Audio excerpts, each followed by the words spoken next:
Hello guys, welcome to Java tutorial series. Guys, आज इस lecture के इनसाइट हम डिस्कस करेंगे कि जावा में थ्रेड की प्रायोरिटी क्या होती है, हम थ्रेड की प्रायोरिटी कैसे निकाल सकते हैं, हम थ्रेड की प्रायोरिटी कैसे सेट कर सकते हैं, थ्रेड की डिफॉल्ट प्रायोरिटी क्या होती है।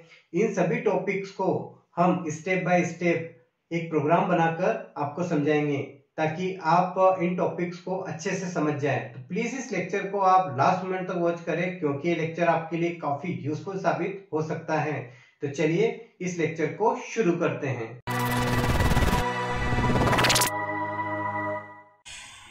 आप किसी भी थ्रेड का प्रायोरिटी तभी निकाल सकते हैं जब आपके प्रोग्राम के इनसाइड थ्रेडिंग का कॉन्सेप्ट चालू हो। तो यहाँ पर आप देख सकते हैं कि मैंने टेस्ट नेम का क्लास बनाया है और इस क्लास में मैंने थ्रेड नेम की क्लास को इनहेरिट किया है और यहाँ पर रन नेम की मेथड को ओवरराइड किया है। साथ ही साथ एक मैसेज प्रिंट करवाया टेस्ट थ्रेड रनिंग, और मैं यहाँ पर थ्रेडिंग का कॉन्सेप्ट चालू करना चाहता हूँ। तो बहुत आसान है।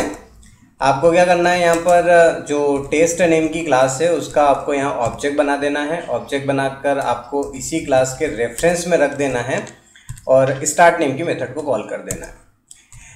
जैसे कि आप जानते ही हैं, जब आप स्टार्ट नेम की मेथड को कॉल करते हैं तो Java virtual machine run name की मेथड को चलाता है, जिससे थ्रेडिंग का कॉन्सेप्ट चालू हो जाता है अपने प्रोग्राम के इनसाइड।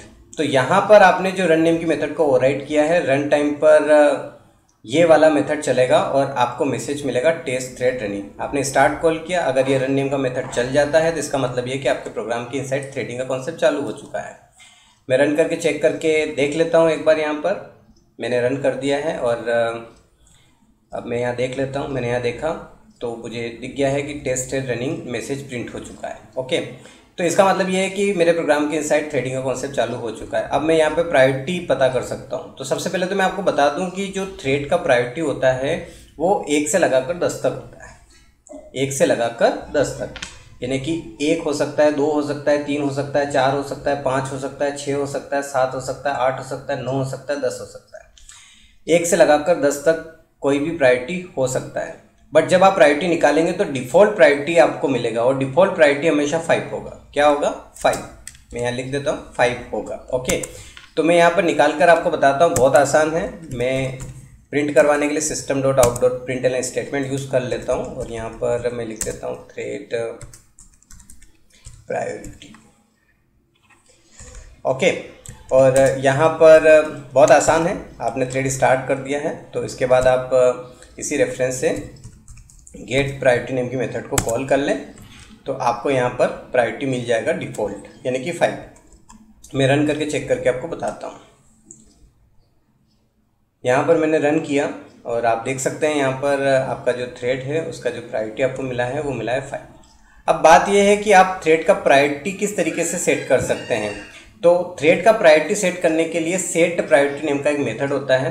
वहाँ पर आप 1 से लगाकर 10 तक कोई भी प्रायोरिटी दे सकते हैं। अगर आप मैक्सिमम प्रायोरिटी देते हैं तो थ्रेड शेड्यूलर क्या करता है कि उस थ्रेड को पहले प्रायोरिटी देता है तो वो पहले चलता है, ऐसा कहा जाता है। तो आप अपने हिसाब से प्रायोरिटी जो है वो सेट कर सकते हैं। बस ध्यान दें कि यहाँ पर पूरा का पूरा कंट्रोल जो होता है ना वो JVM के हाथ में ही होता है, आपके हाथ में नहीं होता। लेकिन फिर भी एक प्रोग्रामर जो है वो अपने हिसाब से प्रायोरिटी सेट कर सकता है ताकि उसको उस थ्रेड को प्रायोरिटी मिले, और अगर उसको प्रायोरिटी मिल रहा है तो वो पहले चल जाए। तो बहुत आसान है। आप यहाँ पर सेट प्रायोरिटी नेम की मेथड को कॉल कर दें और यहाँ पर प्रायोरिटी सेट कर दें। मैं यहाँ पर प्रायोरिटी सेट कर देता हूँ 8। ओके, और अब मैं जब रन करूँगा तो मुझे प्रायोरिटी मिलेगा यहाँ पर 8। आप देख सकते हैं यहाँ पर आप देख सकते हैं आपको प्रायोरिटी मिल चुका है 8। तो इस तरीके से आप यहाँ पर प्रायोरिटी को गेट कर सकते हैं, प्रायोरिटी को सेट कर सकते हैं। तो इस लेक्चर के इनसाइट हमने थ्रेड की प्रायोरिटी के बारे में समझा कि थ्रेड का प्रायोरिटी क्या होता है, कहाँ से लेकर कहाँ तक होता है, डिफ़ॉल्ट प्रायोरिटी क्या होता है, किस तरीके से सेट कर सकते हैं, किस तरीके से गेट कर सकते हैं। आई होप कि आपको लेक्चर बहुत अच्छे से समझ में आया होगा। मिलते हैं नेक्स्ट लेक्चर में, तब तक के लिए बाय बाय।